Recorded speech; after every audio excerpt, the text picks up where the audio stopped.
Some of you are not going to want to hear this, but it doesn't change the fact that it's the truth. Some of you are not mad at your husbands or your wives or your partners. The person you're really mad at is your mom and your dad.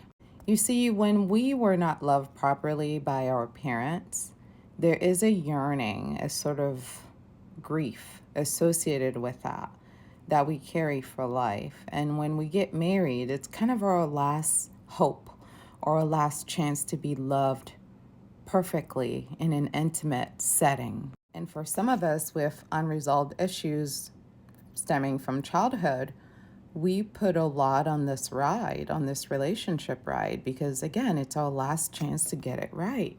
But because we have all this baggage from mom and dad that we haven't really resolved or unlearned or unpacked, whenever our partner does something small that reminds us of that kind of abandonment or abuse, emotional abandonment or emotional abuse, we unleash the fury that we intended to give to mom and dad. There's a psychological term for this behavior, and I won't bore you with the details, but animals do this in the wild as well. When a bigger animal comes and pounces on the smaller animal, that smaller animal knows he has no chance to survive if it hits back at the bigger animal.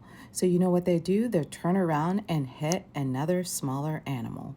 Unresolved childhood trauma can lead to having unreasonable expectations about relationships, especially if we didn't get a good blueprint for what a healthy relationship should look like. So be patient with yourself, be patient with your partner, and instead of reacting from woundedness, try to react from a place of understanding, a place of, a desire to connect, meaning of the mind and heart, as opposed to a desire to spar and to war and to burn down the house.